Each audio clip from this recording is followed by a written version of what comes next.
You are listening to Rouge Radio, a proud member of the Canadian Football Podcast Network. It's time to get the point as Rouge Radio is ready to kick off. Ready!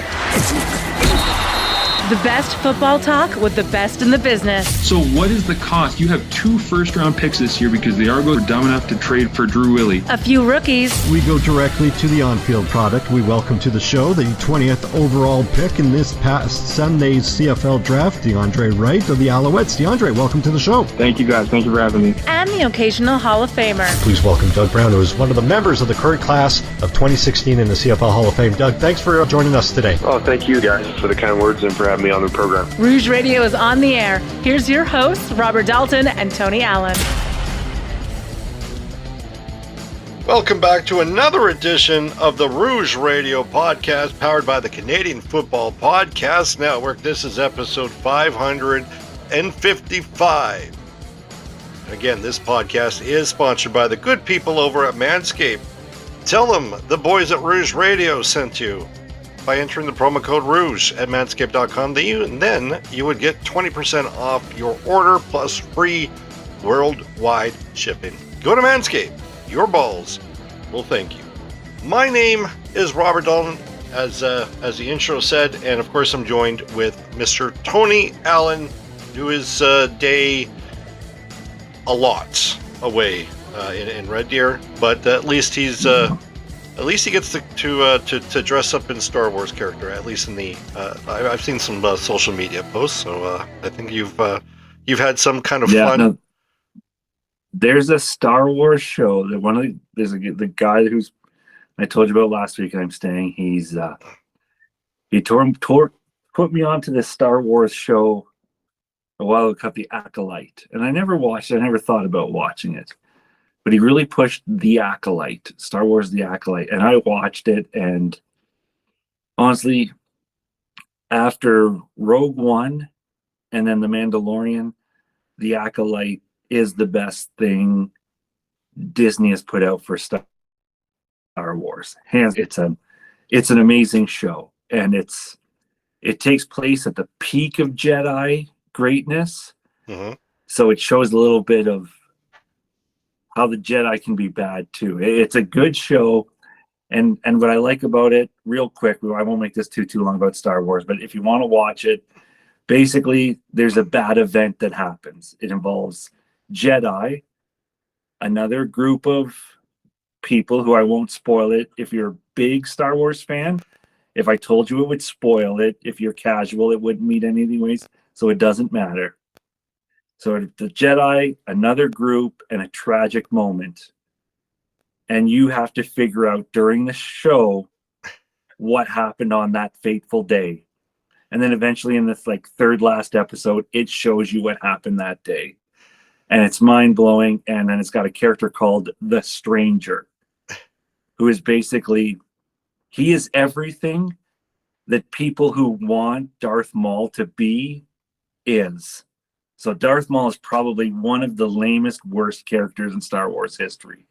But the people that love him think he's amazing because they lie to themselves about how cool he is.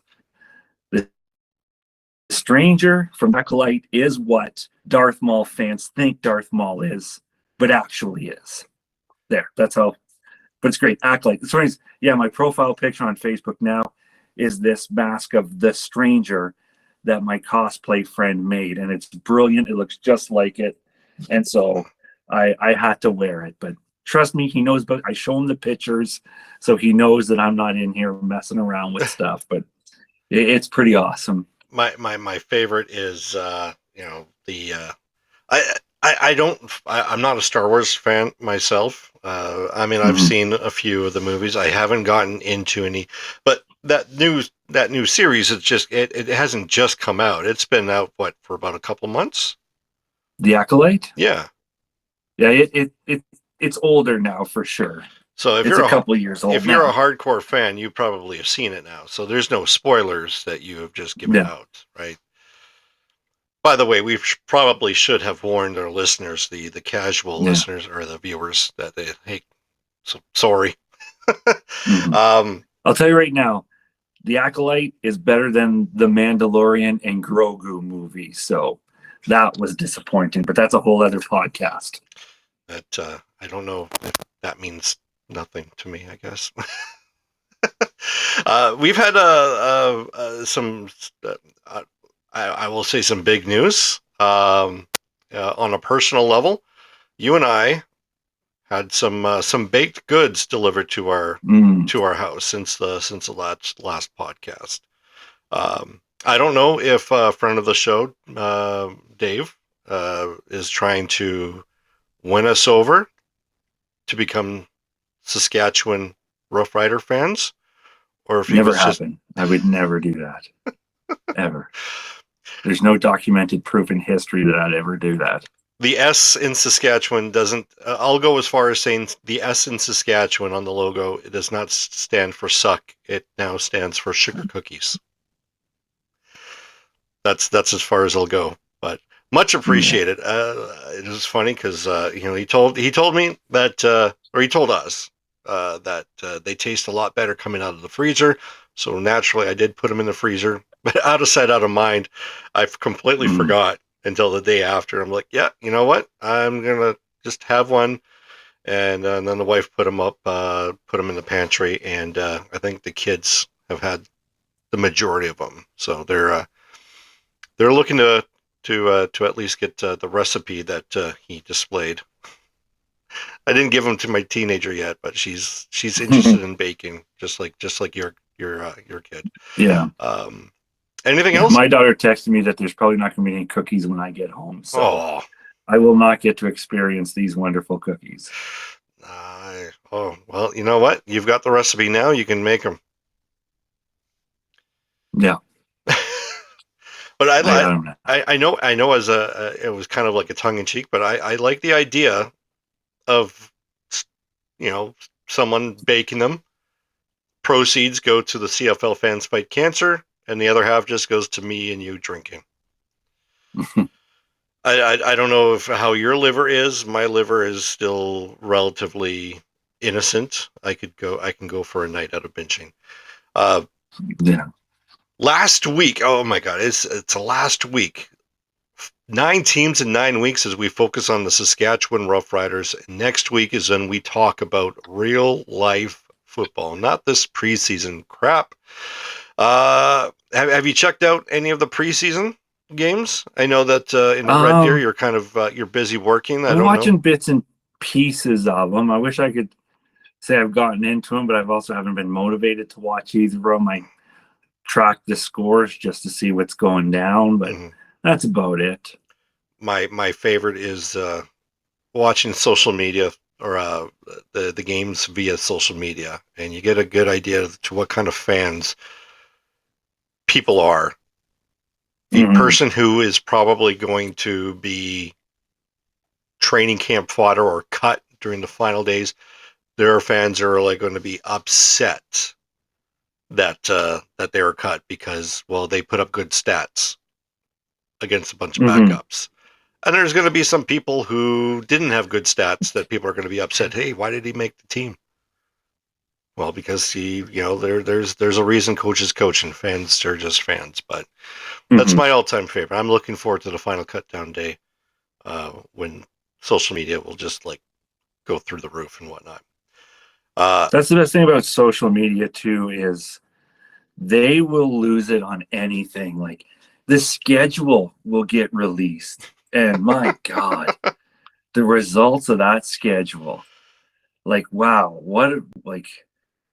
I don't know how you can get that emotional over the same 8 teams you play every year, but somehow not only can you get that wrong, you can get it wrong on a level that will just ruin people. Like they just can't emotionally recover from the fact that last year we played the Tiger Cats on a Friday and now we're going to have to play them on a Saturday. Like I can't bounce back from that kind of tragic news somehow.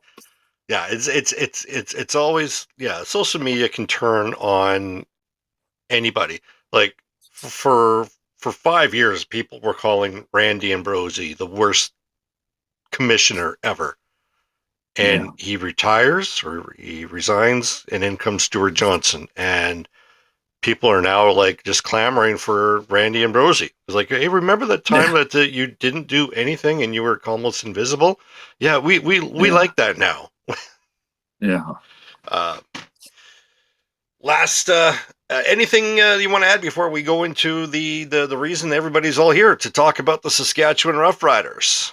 No, let's get at it. Let's go right into some Saskatchewan Roughrider. My favorite topic. Your favorite Saskatchewan team. Roughrider news. You know what? It's there was 1 year where Saskatchewan Roughriders were your favorite team. That seems like yesterday. Speaking of, it seems like yesterday.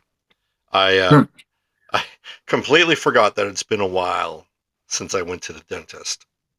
And I just I don't know why this I felt like I had the need to bring this up, but it was just kind of like one of those things where, hey, I need to, deal with my kids going to the dentist, and I'm like, oh crap, I need to go to. It's been a while.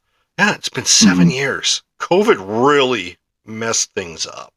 I remember having an appointment and it got rescheduled because of COVID, and then they canceled that rescheduled appointment, and it was just kind of like, oh. So I don't think a lot of people who listen to this will want to be next to me knowing that I haven't been to the dentist in 7 years. But my gums got quite the workout. Let's just say that. Let's go to the this year's the reigning defending Grey Cup champions, the Saskatchewan Roughriders. Last year finished the season first in the West, and of course, the 2025 Grey Cup champions. They finished 12-6, 472 points for, 409 points again, 6-3 at home, and 6-3 on the road. Usually, this is where I go, hey, this is the key losses, this is the key additions. I think this would be a little shorter if I just said these were the additions, because as is the case with the Grey Cup champions, they lost not only some key players, but a lot of key players. Notable incoming is James Letcher Jr. from the Montreal Alouettes and James Vaughters, who signed away from the Winnipeg Blue Bombers. Yeah, it's your favorite team. I'll let you start off. Yeah, so just with some losses there, key losses. Now, it's tough when you talk about the Grey Cup champions, right? And I've said this ad nauseum. Let's throw it. I'm going to be the master of cliches, but I say it ad nauseum, and now I'm going to say it again. When you're the Grey Cup champions, you really can't get better. You can stay the same, or you lose people, but you don't get better because you're the Grey Cup champions. You can't be better than the Grey Cup champions. You can have a better team. Sure, you can say that. Well, you can still be a better team than you're, but that team hasn't won anything yet. You can put a better team together, but it's not going to make them Grey Cup champions. I've seen better Stampeders teams than the Stampeders teams that have won the Grey. Pretty much every Bo Levi Mitchell Calgary Stampeder team was better than the 2001 Stampeders that won the Grey Cup. But they won a Grey Cup. Why are we bringing that year up? Why? I don't know. It just popped into my head.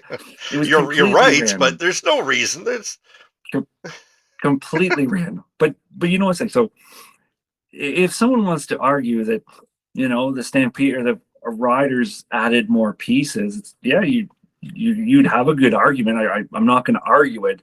But that team hasn't won the Grey Cup yet, and last year's great. Sorry, that chiming is a diabetes. If you heard that, it's just a diabetes monitor thing. But anyway, better be better at my blood sugars before I start a show. But anyways, I mean, it's tough to tell because I've never been a believer in Trevor Harris or his ability to be a winner, but now he is one, so I kind of have to shut up a little bit.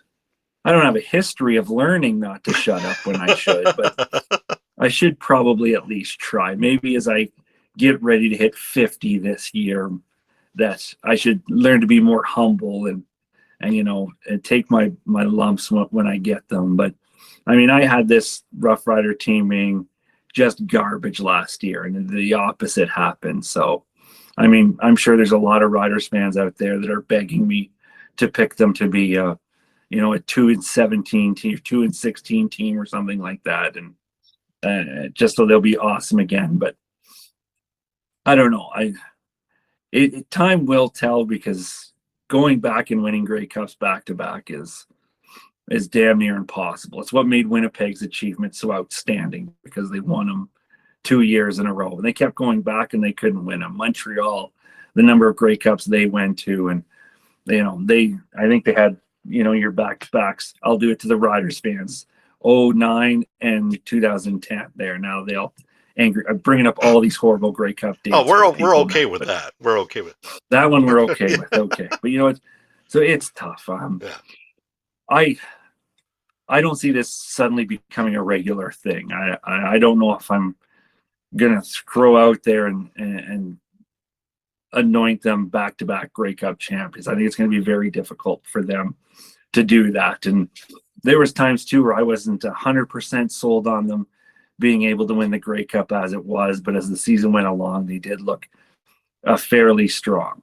Now, the pieces they add, the pieces that are gone, it's a new football team. It always is going to be, but I think the West is a mixed bag this year. Saskatchewan might be the only real constant from last year that we'll see in the West this season. And again, the season goes along is going to tell me if that was a proper comment to refer to the Riders as the only consistent left. But I mean, I'm going to give them the benefit of the doubt. We'll see what happened. That's an organization that seemed to come together very well, and especially when they needed to in 2025. So, I mean, I don't think I'll give them any more wins. 12-6 was their record last year, I believe. I don't think I'm going to give them any more wins, but I also feel not uncomfortable. That was horrible grammar there.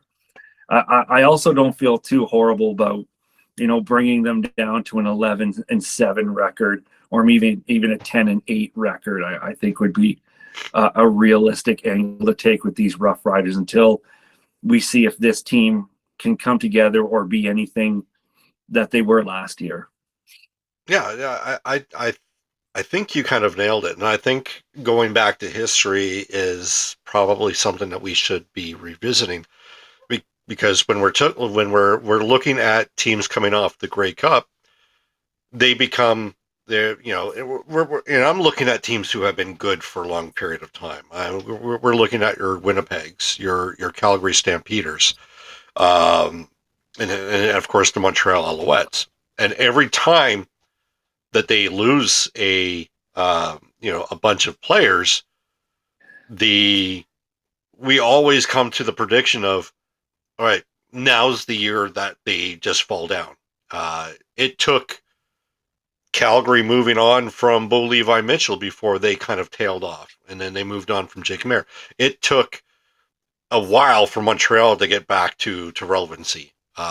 Winnipeg's dominance in the West really took a nosedive last year, right? So is this the year that Saskatchewan can do what they failed to do in previous years, which is win back-to-back Grey Cups? They've proven in history that they can't do it. Now, having said that, when I look at this coaching staff, when I look at the core of this team does have what it takes to go back to back. It does have what it takes. But as you so rightfully mentioned, that it is tough to go back to back. It is tough to be better than what you were the year before, because you can't get better. And I think I even brought this up. You can be perfect one year. You can't be more perfect, right? You can't be better than perfect. And the one thing that happens is that if you by chance are status quo, guess what? The teams that were below you, that you ran through, those teams are getting better. And I think you look at how Saskatchewan got by Edmonton a couple of games, not by dominating. It was a young Edmonton team that made some key mishaps, right? They made some key calls that left a lot to be, determined. Their games against they just cannot beat Calgary last year for whatever reason. Their games against BC, they took advantage of Nathan Rourke not playing, for a couple of those games. They almost lost the Western Final against BC. They handled Winnipeg, while the stats would show otherwise, but they handled them. And I don't think Winnipeg really had much of a chance, but Winnipeg did get better. So with that being said, it wouldn't surprise me. Like, I'm not going to go off and predict 12-6, and it wouldn't surprise me. But I think because the teams below them got way better, you've got teams in the East. The one thing that was probably working out for them is they've got that extra home game against Toronto this year. And I think that really plays in effect. While they won in Toronto last year, I think beating Toronto both times becomes an easier when it takes place both in your backyard. So I'm still going to go 11-7. Fighting for first with the BC Lions. I even forgot what I had BC. I think I maybe even had BC at 11-7 too as well. But I'm going to go gun to the head, 11-7 for the Saskatchewan Roughriders. They're I wouldn't say dominance, but they are going to be fighting for first for the West for at least another couple of years. But don't be shocked if they are going to be moving some older pieces within the next couple of years to do so. So yeah, I think we kind of are on the same page when it comes to the Riders, your favorite team. Sorry, Dave. The sugar cookies were great. Not enough to sway me over. No, just joking. No, he baked them in appreciation for the show, for having a good friend Joe on the podcast a couple of weeks ago. Again, we are probably in conjunction with the CFL Fans Fight Cancer, specifically the Static Invitational Golf /thingy. If you haven't yet, you can go and register, play your golf game, whether it's mini golf, disc golf, or any kind of golf game. Go to their website and you can register and show your card, your scorecard as well. I had planned to go this past Saturday. Unfortunately, my oldest daughter turned 18, so probably wasn't the best time to be doing anything with my other kid. But I digress. This podcast, of course, is we are partnered with good people over at Sports Interaction. Go to SIA.com/Rouge. Your first deposit will be matched up to 100%. And hey, some future bets are lining up. I placed a couple of dollars on the Winnipeg Blue Bombers. Their odds are probably increased probably a little bit since I've placed that bet. Some big news to talk about. Kenny Lawler signs a new 3-year $1 million contract, the largest non-quarterback contract since the Rocket Ismail back in 1991. Your thoughts on that? Because it's great for the league to have a non-quarterback making that money. It's good for Kenny Lawler. He's been the number one receiver for quite some time. And good for the Hamilton Tiger Cats to lock in a primary target for the years to come. Yeah, and it reflects well on the league. People love money. They think money proves, and maybe it does, that a league is successful. And, people try and joke that there's no about CFLers having second jobs, and there's probably still ones that do have second jobs. But I mean, to see the CFL throw some money around, I'm not upset with that. And all due respect to Lawler's time in Winnipeg, he was clearly meant to be a a Hamilton Tiger Cat, and he looked absolutely fantastic there. And that's where I think he needs to be. He looked great with Bo Levi Mitchell. So every aspect of that is a fun, good signing, and he's where he needs to be. Yeah, and on that note, that'll wrap it up for this week's episode. I am signing on with the CFL Podcast Network Fantasy League, and I can't wait to get into this because the CFL came out with a new fantasy league, very similar to the NFL's. Knew this was going to be coming. So far, some drawbacks, but we'll talk about that in the years to come, or in the weeks to come. Sorry. Next week, we talk real life football. I cannot wait to talk about week 1. No more previews. No more talking about preseason. It is the real bullets fly. Any final thoughts? Yeah, I was just gonna say, not really about football. People might watch this. They might see me up in the corner, always looking down on my phone. I'm not some millennial I'm not swiping through the same 4 apps. I work on the road. I'm just talking to my wife, and my wife likes to text me a lot about things. So that's why sometimes I'm checking up CFL stats. If I'm at home, I'm looking up CFL stats here too, but my wife texts me a lot. I haven't seen her in, 3 weeks now. So we've got a daughter that's getting ready to get braces here soon. So I still have to talk to my wife. I can't tell her to go pound sand for an hour because I'm doing a podcast. So no disrespect. I'm not disrespecting Daltz.